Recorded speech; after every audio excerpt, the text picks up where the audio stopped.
ನಮಸ್ಕಾರ, ನ್ಯೂಸ್ 26ಗೆ ಸ್ವಾಗತ. ದಕ್ಷಿಣ ಏಷ್ಯಾ ಅಂತಾರಾಷ್ಟ್ರೀಯ ಶಾಂತಿ ಸಮ್ಮೇಳನ ಕಾರ್ಯಕ್ರಮ. ದಕ್ಷಿಣ ಏಷ್ಯಾದಲ್ಲಿ ಶಾಂತಿ ಮತ್ತು ಸಾಮರಸ್ಯವನ್ನ ಸಮರ್ಥಿಸುವ ವೈವಿಧ್ಯಮಯ ಸಮುದಾಯಗಳನ್ನ ಒಂದು ವೇದಿಕೆಯಲ್ಲಿ ತರುವ ವಿಭಿನ್ನ ಪ್ರಯತ್ನವನ್ನ ರೋಟರಿ ಡಿಸ್ಟ್ರಿಕ್ಟ್ 3192 ಮಾಡ್ತಿದೆ. ಸೇವೆ ಮತ್ತು ಸಹಯೋಗದ ಮೂಲ ತತ್ವಗಳಲ್ಲಿ ಬೇರೂರಿರುವ ದಕ್ಷಿಣ ಏಷ್ಯಾ ಅಂತಾರಾಷ್ಟ್ರೀಯ ಶಾಂತಿ ಸಮ್ಮೇಳನ 2025 ಆರೋಗ್ಯ ಮತ್ತು ಪರಿಸರ ಸುಸ್ಥಿರತೆ ನಿರ್ಣಾಯಕ ಸಮಸ್ಯೆಗಳನ್ನ ಪರಿಹರಿಸುವ ಗುರಿಗಳನ್ನು ಹೊಂದಿದ್ದು ಜಾಗತಿಕ ನಾಯಕರು ಸಮುದಾಯಗಳನ್ನ ಒಗ್ಗೂಡಿಸುವ ಉದ್ದೇಶದಿಂದ ಈ ಅಭಿಯಾನವನ್ನು ಹಮ್ಮಿಕೊಳ್ಳಲಾಗಿದೆ. ದಯವಿಟ್ಟು ಎಲ್ಲ ಊಟ ಮಾಡ್ಕೊಂಡು ಹೋಗ್ಬೇಕು. ದಯವಿಟ್ಟು ಊಟ ಅರೇಂಜ್ ಮಾಡಿಸಿದೆ. ರೋಟರಿ ಅಂತಾರಾಷ್ಟ್ರೀಯ ಜಿಲ್ಲೆ ಗವರ್ನರ್ ಆದಂಥ ಶ್ರೀಯುತ ನಮ್ಮ ರೋಟರಿ ಹೋಗಿದ್ದಾರೆ. ಹಾಗೆ ಇದುವರೆಗೂ ಒಂದು ಪರಿಚಯ ಮಾಡ್ಕೊಳ್ತಕ್ಕಂಥ ಹೆಸರು ಕೊಟ್ಟಂತೆಲ್ಲ ಗೊತ್ತಿದೆ ನಿಮಗೆ. ಮತ್ತೊಂದು ಸಲ ಹೇಳಬೇಕಾಗಿಲ್ಲ ಅಂತ ಅನ್ಕೊಂಡಿದ್ದೀನಿ. ಇಲ್ಲಿ ನೆರೆದಿರ್ತಕ್ಕಂಥ ಎಲ್ಲ ನಮ್ಮ ಮುದ್ರಣ ಮತ್ತು ವಿದ್ಯುನ್ಮಾನ ಮಾಧ್ಯಮ ಮಿತ್ರರಿಗೆ ಇವತ್ತಿನ ಈ ಒಂದು ಪ್ರೆಸ್ ಮೀಟ್ ಕಾರ್ಯಕ್ರಮಕ್ಕೆ ತಮಗೂ ಕೂಡ ಸ್ವಾಗತವನ್ನು ಬಯಸುತ್ತಾ ಎಲ್ಲ ಜಿಲ್ಲಾ ಪಾಲಕರು ಮತ್ತು ಪದಾಧಿಕಾರಿಗಳು ಕೂಡ ಸ್ವಾಗತವನ್ನು ಬಯಸುತ್ತಾ ಇವತ್ತಿನ ಒಂದು ಕಾರ್ಯಕ್ರಮವನ್ನು ಈ ಒಂದು ಸಭೆಯನ್ನು ಪ್ರಾರಂಭ ಮಾಡ್ತಾ ಇದ್ದೀವಿ. 22 ಮತ್ತು 23ನೇ ತಾರೀಕು ನಡೀತಾ ಇರತಕ್ಕಂಥ ಸೌತ್ ಏಷ್ಯಾ ಅಂತಾರಾಷ್ಟ್ರೀಯ ಮಟ್ಟದ ಒಂದು ಶೃಂಗ ಸಮ್ಮೇಳನವನ್ನು ಈ ಕಾರ್ಯಕ್ರಮ ಮಾಡ್ತಾ ಇದ್ದೀವಿ. ಅದರ ಒಂದು ಭಾಗವಾಗಿ ಇವತ್ತು ಈ ಒಂದು ಸಭೆಯಲ್ಲಿ ಸೇರಿರ್ತಕ್ಕಂಥದ್ದು. ಅದರ ಒಂದು ವಿವರಣೆಯನ್ನು ನಮ್ಮ ಜಿಲ್ಲಾ ಪಾಲಕರಾದಂತಹ ಮಾದೇವ ಪ್ರಸಾದ್ ಅವರು ಕೊಡ್ತಾರೆ. ಮುಂದಿನ ನಮ್ಮ ಮಾದೇವ ಪ್ರಸಾದ್ ಅವರು ಮುಂದಿನ ವರದಿಯನ್ನು ಕೊಡ್ತಾರೆ. Good afternoon, everyone. To introduce myself, Veteran Shankar Srinivas, Chairman, South Asia International Peace Conference, member of Rotary Bangalore, Orion Gateway. It is with great pride and enthusiasm that I welcome you all to this pre-event press conference for the South Asia International Peace Conference. We stand on the threshold of transformative event that seeks to bring together visionaries, leaders and change makers to address some of the most pressing challenges facing our region and the world at large. So, ಈಗ ಕನ್ನಡದಲ್ಲೂ ಸಹ ನಾನು ಇದನ್ನು ಅನುವಾದನ ಮಾಡ್ತೇನೆ. ಈಗ ನಾನು ಇಂಗ್ಲಿಷ್ನಲ್ಲಿ ನನ್ನ ಬ್ರೀಫು ನಾವು ಮತ್ತು ನಮ್ಮ DG ಅವರು ಸೇರಿ ಎರಡನ್ನು ಬ್ರೀಫ್ ಮಾಡ್ತಾ ಇದ್ದೀವಿ. ಇದು ಅತ್ಯಂತ ಹೆಮ್ಮೆಯ ಹಾಗೂ ಉತ್ಸಾಹದಿಂದ ದಕ್ಷಿಣ ಏಷ್ಯಾ ಅಂತಾರಾಷ್ಟ್ರೀಯ ಶಾಂತಿ ಸಮ್ಮೇಳನ ಪ್ರೀ-ಇವೆಂಟ್ ಪ್ರೆಸ್ ಕಾನ್ಫರೆನ್ಸ್ಗೆ ನಿಮ್ಮನ್ನು ಸ್ವಾಗತಿಸುತ್ತೇನೆ. ನಾವು ತಲೆ ಹಾರಿದುಕೊಳ್ಳಲು ಹೋಗುತ್ತಿರುವ ಈ ಮಹತ್ವದ ಕಾರ್ಯಕ್ರಮವು ನಾವೆಲ್ಲರೂ ಒಟ್ಟಾಗಿ ನಮ್ಮ ಪ್ರಾದೇಶಿಕ ಹಾಗೂ ಜಾಗತಿಕ ಸವಾಲುಗಳನ್ನು ಎದುರಿಸಲು ಚಿಂತನೆ ನಡೆಸಲು ಹಾಗೂ ಪರಿವರ್ತನಾತ್ಮಕ ಪರಿಹಾರಗಳನ್ನು ಕಂಡುಕೊಳ್ಳಲು ಒತ್ತಾಯಿಸುತ್ತಿದ್ದರು. Main object of the conference is global peace, environment and health. Our main theme of the project is today we have discussed to conduct this event in larger way. More than 2000 participants are registered for this event. In this event, many dignitaries, many good speakers, excellent cultural exchange events, everything is happening in one umbrella. So I request your vision, your participation in this to promote this event. ನಾನು ನಿಮ್ಮಲ್ಲಿ ಕಳಕಳಿಯ ಪ್ರಾರ್ಥನೆ ಮಾಡೋದೇನೆಂದರೆ ನಮ್ಮ DG ಅವರು ಈ ಅಂತಾರಾಷ್ಟ್ರೀಯ ಶಾಂತಿ ಸಮ್ಮೇಳನದ ಬಗ್ಗೆ ಹೆಚ್ಚಿನ ರೀತಿಯಲ್ಲಿ ಮಾಹಿತಿ ಕೊಡ್ತಾರೆ. ನಮ್ಮ ಈ ಉದ್ದೇಶ ಏನು ಅಂದರೆ ಪರಿಸರದ ಬಗ್ಗೆ ಕಾಳಜಿ ವಹಿಸುವುದು. ಎಲ್ಲಿ ನಮ್ಮ ಉಕ್ರೇನಲ್ಲಿ ಇರ್ಬೋದು ಅಥವಾ ಗಾಜಾ ಸ್ಟ್ರಿಪ್ ಅಲ್ಲಿ ಇರ್ಬೋದು, ಎಲ್ಲ ಕಡೆನೂ ನಮಗೆ ಅಶಾಂತಿ ಇದೆ. ಸ್ವಲ್ಪ ದಿವಸದಿಂದ ಬಾಂಗ್ಲಾದೇಶಲ್ಲೂ ಕೂಡ ನಮಗೆ ಸ್ವಲ್ಪ ಅಶಾಂತಿ ಬಂದಿತ್ತು. ಈಗ ಸ್ವಲ್ಪ ನೆಮ್ಮದಿಯಾಗಿದೆ.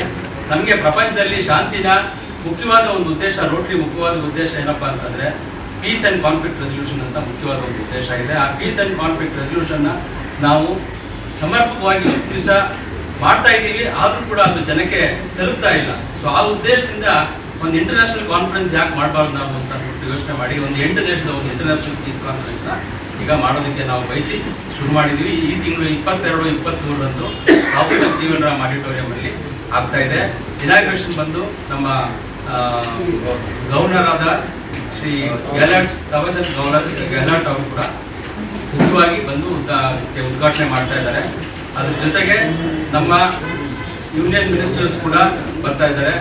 ಅದರಲ್ಲಿ ನಮ್ಮ ಕುಮಾರಸ್ವಾಮಿ ಅವರು, ಡಾಕ್ಟರ್ G. ಪರಮೇಶ್ವರ್ ಅವರು, ಈಶ್ವರ್ ಖಂಡ್ರೆ ಅವರು, H.C. ಮಾದೇವಪ್ಪ ಅವರು, ಹಾಗೂ ದಿನೇಶ್ ಗುಂಡೂರಾವ್ ಇವರು ಮಾನ್ಯ ಮಂತ್ರಿಗಳು ಇದರಲ್ಲಿ ಭಾಗವಹಿಸ್ತಾ ಇದ್ದಾರೆ. ಹಾಗೆ ನಮ್ಮ ಸ್ಪೀಕರ್ ಆಗಿ ಜಗದ್ಗುರು ಶ್ರೀ ಶ್ರೀ ನಿರ್ಮಲಾನಂದ ಸ್ವಾಮೀಜಿ ಅವರು ಕೂಡ ಬರ್ತಾ ಇದ್ದಾರೆ. ಪಂಡಿತ್ ಶ್ರೀ ರವಿಶಂಕರ್ ಅವರು ಕೂಡ ಜೊತೆಗಿರ್ತಾರೆ, ಅವರು ಕೂಡ ಸ್ಪೀಕರ್ ಆಗಿ ಬರ್ತಾರೆ.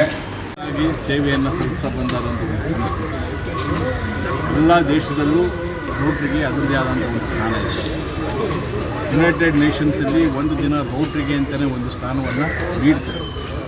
ಅಂಥ ಒಂದು ಬೃಹತ್ ಸಂಸ್ಥೆಯಲ್ಲಿ ರೋಟ್ರಿ 3192 ಅಂತ ಹೇಳಿ ಸೌತ್ ನಮ್ಮ ಏಷ್ಯಾದ ಸಂಬಂಧಪಟ್ಟ ಹಾಗೆ ಎಲ್ಲಿ ಶಾಂತಿ ಮತ್ತು ಎನ್ವೈರ್ನ್ಮೆಂಟ್ ಎರಡೂ ಒಳ್ಳೆಯದಿರಬೇಕು, ಆ ಒಂದು ಸುಭದ್ರತೆ ಇರಲಿ ಅನ್ನೋ ದೃಷ್ಟಿಯಿಂದ ಈ ಕಾನ್ಫರೆನ್ಸ್ನ ನಾವು ಈ ಮುಂದಿನ ಶನಿವಾರ ಮತ್ತು ಭಾನುವಾರ ಬೆಂಗಳೂರಿನ ಜಗಜೀವನ್ ರಾಮ್ ಆಡಿಟೋರಿಯಂನಲ್ಲಿ ಸಾದರಪಡಿಸ್ತಾ ಇದ್ದೀವಿ.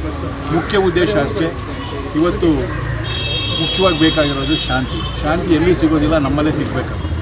ಅದು ಎಲ್ಲಿ ಹುಡುಕೋಕ್ಕಾಗಲ್ಲ, ನಮಗೆ ನಾವು ತಂದುಕೊಟ್ರೆ ಮಾತ್ರ ಶಾಂತಿ. ಅದನ್ನು ಹೈಲೈಟ್ ಮಾಡೋದಕ್ಕೋಸ್ಕರ ಈ ರೋಟ್ರಿ ಕಾನ್ಫರೆನ್ಸನ್ನು ನಾವು ಆರ್ಗನೈಸ್ ಮಾಡ್ತೀವಿ. ಮತ್ತು ಎನ್ವೈರ್ನ್ಮೆಂಟ್ ಇವತ್ತು ದಿವಸ ಹೊಟ್ಟೆ ಉರಿತದೆ, ಎಷ್ಟೋ ಕಾಡುಗಳು ಸುಟ್ಟೋಗ್ತಾ ಇದೆ. ನಮ್ಮ ಸ್ಟೇಟಲ್ಲಿ ಎಷ್ಟೋ ಕಾಡುಗಳು ಸುಟ್ಟಿದೆ. ಸೊ ಎನ್ವೈರ್ನ್ಮೆಂಟ್ ಒಂದು ಒಳ್ಳೇದಿಲ್ಲ ಅಂದರೆ ಉತ್ತಮವಾದಂಥ ಗಾಳಿ ಬರಲಿಕ್ಕೆ ಸಾಧ್ಯ ಇಲ್ಲ, ಉತ್ತಮವಾದಂಥ ಪರಿಸ್ಥಿತಿ ಗ್ರೀನರಿ ಬರಲಿಕ್ಕೆ ಸಾಧ್ಯ ಇಲ್ಲ, ಅದರಿಂದ ಆರೋಗ್ಯ ಹಾಳಾಗ್ತದೆ. ಸೊ ಇವೆರಡು ಮೇಯ್ನ್ ಕಾನ್ಸೆಪ್ಟ್ ಇಟ್ಕೊಂಡು ಈ ಒಂದು ಇಂಟರ್ನ್ಯಾಷನಲ್ ಕಾನ್ಫರೆನ್ಸ್ನ ಆರ್ಗನೈಸ್ ಮಾಡ್ತಾಯಿದ್ವಿ. ಸುಮಾರು 6-7 ದೇಶಗಳಿಂದ ವಿವಿಧ ರೀತಿಯಲ್ಲಿ ಒಂದೊಂದು ಅದರ ಬಗ್ಗೆ ಸಂವಾದಗಳು ನಡೆದು ಏನೆಲ್ಲ ಮುಂದಿನ ಜನಾಂಗಕ್ಕೆ ಕೊಡ್ಬೋದು. ಯಾಕಂದರೆ ನಮ್ಮೆಲ್ಲ ಕರ್ತವ್ಯ, ನಮಗೆ ಪುಣ್ಯಾತ್ಮರು ಯಾವುದೋ ಕಾಲದಲ್ಲಿ ಕೊಟ್ಟದ್ದು 100 ವರ್ಷ ಆದರೂ ಇವತ್ತು ದಿವಸ ಮರ ಉಳಿಸ್ಕೊಂಡಿದ್ದೀವಿ. ಆದರೆ ಗೌತಮ ಬುದ್ಧ ಇರ್ಬೋದು, ಮಹಾತ್ಮ ಗಾಂಧೀಜಿಯವರು ಇರ್ಬೋದು, ಅವ್ರು ಕೊಟ್ಟ ಶಾಂತಿ ಮಂತ್ರಗಳನ್ನ ಇವತ್ತು ನಾವು ಪಾಲಿಸ್ತಾ ಇದ್ದೀವಿ. ಮುಂದಿನ ಜನ್ರೇಷನ್ಗೆ ನಾವೇನು ಕೊಡಬೇಕು ರೋಟ್ರಿಯಿಂದ, ಅದನ್ನು ಆಲೋಚನೆ ಮಾಡಿ ರೋಟ್ರಿ ಒಂದು ಆರ್ಗನೈಸೇಷನ್ನು ಈ ಶಾಂತಿ ಮತ್ತು ಎನ್ವೈರ್ನ್ಮೆಂಟ್ ಇದು ಒಳ್ಳೆಯದಿಲ್ಲ ಅನ್ನೋ ದೃಷ್ಟಿಯಿಂದ ಈ ಸೇವೆಯನ್ನು ನಾವು ಮಾಡೋದಕ್ಕೋಸ್ಕರ ಈ ಕಾನ್ಫರೆನ್ಸ್ನ ನಾವು ಸಮ್ಮೇಳನವನ್ನು ಆರ್ಗನೈಸ್ ಮಾಡ್ತಾಯಿದ್ದೀವಿ. ತಾವೆಲ್ಲ ಹೆಚ್ಚಿನ ಸಂಖ್ಯೆಯಲ್ಲಿ ಹೆಚ್ಚು ಜನಕ್ಕೆ ಈ ವಿಷಯಗಳನ್ನು ರೋಟ್ರಿಯವ್ರ ಮೂಲಕ ನಡೀತಾ ಇರೋದನ್ನು ತಿಳಿಸಬೇಕು ಅಂತ ಹೇಳಿ ಈ ಶಾಂತಿಯ ಮಂತ್ರ ಮತ್ತು ಪರಿಸರದ ಮಂತ್ರ ಇವೆರಡನ್ನೂ ಕೂಡ ಒಟ್ಟಾಗಿ ಬೇಸಿಸ್ ಆಫ್ ದ ಕಾಯಿನ್ ಇರುತ್ತೆ. ಇಲ್ಲಿ ಪರಿಸರ ಚೆನ್ನಾಗಿರುತ್ತೆ, ಅಲ್ಲಿ ಶಾಂತಿ ಚೆನ್ನಾಗಿರುತ್ತೆ. ಅದು ಮನೆ ಇರ್ಬೋದು, ದೇಶ ಇರ್ಬೋದು, ಎಲ್ಲಿ ಬೇಕಾದ್ರೂ ಇರ್ಬೋದು. ಸೊ ಎರಡೂ ಕಾನ್ಸೆಪ್ಟನ್ನ ಲಿಂಕ್ ಮಾಡಿ ಶಾಂತಿ ಮತ್ತು ಪರಿಸರ ಇವೆರಡನ್ನೂ ಲಿಂಕ್ ಮಾಡಿ ಮಾಡ್ತಾ ಇರೋ ಕಾನ್ಫರೆನ್ಸ್ಗಳು ನಾವೆಲ್ಲ ಬಂದು ಇದನ್ನು ಹೆಚ್ಚು ಜನಕ್ಕೆ ಉಪಯೋಗ ಆಗುವಂಥ ಕೆಲಸಗಳು ತಾವು ನೋಡ್ತಾ ಇದ್ದೀವಿ. ಇತ್ತೀಚೆಗೆ ನಾವು ಯಾವುದೇ ಮಾಧ್ಯಮದಲ್ಲಿ ನೋಡಲಿ, ಪ್ರೆಸ್ ಮೀಡಿಯಾ ನೋಡಲಿ, ಏನೇ ನೋಡಿದ್ರು ಕೂಡ ಓದಬೇಕಾದ್ರೆ ನೋಡಬೇಕಾದ್ರೆ ಮಕ್ಕಳ ಜೊತೆ ಕೂತ್ಕೊಂಡು ಕೇಳಬೇಕಾದ್ರೆ ಕಷ್ಟ ಆಗಿರುವಂಥ ಸಿಚುಯೇಷನ್ಸ್ಗಳನ್ನೇ ನೋಡ್ತಾ ಇದ್ದೀವಿ ನಾವು ದಿನನಿತ್ಯ. ಆದರೆ ಇಂಥ ಒಂದು ವಿಷಯಗಳನ್ನು ನಮ್ಮ ಕರ್ತವ್ಯ ಒಂದು ರೋಟ್ರಿ ಒಂದು ಇಂಟರ್ನ್ಯಾಷನಲ್ ಆರ್ಗನೈಸೇಷನ್ ಆಗಿ ಇಡೀ ಜನಗಳಿಗೆ ಈ ವಿಷಯನ ತಲುಪಿಸಿ ಅಂತ ನಿಮ್ಮ ಮೂಲಕ ಇಡೀ ರೋಟ್ರಿ ಮೂಲಕ ನಿಮ್ಮನ್ನು ನಾವೆಲ್ಲ ರಿಕ್ವೆಸ್ಟ್ ಮಾಡ್ತಾಯಿದ್ದೀವಿ. ದಯಮಾಡಿ ಈ ಕಾರ್ಯಕ್ರಮಕ್ಕೆ ಬನ್ನಿ, ಭಾಗವಹಿಸಿ, ಹೆಚ್ಚಿನ ಪ್ರಚಾರ ಕೊಡಿ. ಹೆಚ್ಚಿನ ಜನಕ್ಕೆ ರೋಟ್ರಿ ಹೇಗೆ ಅದ್ರ ಜೊತೆ ನೀವು ಕೈ ಜೋಡಿಸಿ ರೋಟ್ರಿಯಾಗಿ ಎಲ್ಲರಿಗೂ ರೀಚ್ ಆಗಬೇಕು ಅಂತ ಒಂದು ನಿಸ್ವಾರ್ಥ ಸೇವೆಯಿಂದ ಮಾಡ್ತಾ ಇದ್ದಾರೆ. ಅದೇ ಕೆಲಸವನ್ನು ನೀವು ಮುಂದುವರಿಸ್ಕೊಂಡು ಹೋಗಬೇಕು ಅಂತೇಳಿ ನಿಮ್ಮ ಮೂಲಕ ನಾವು ನಿಮ್ಮ ಮತ್ತೊಮ್ಮೆ ಪ್ರಾರ್ಥನೆ ಮಾಡ್ತಾ ಇದ್ದೀವಿ. ಇದಾಗಿತ್ತು ಟುಡೇ ನ್ಯೂಸ್ ಅಪ್ಡೇಟ್ಸ್. ಇನ್ನಷ್ಟು ಸುದ್ದಿಗಾಗಿ ನೋಡ್ತಾ ಇರಿ News 26 ಕನ್ನಡ. ನಾವು ನಿಮ್ಮೊಂದಿಗೆ.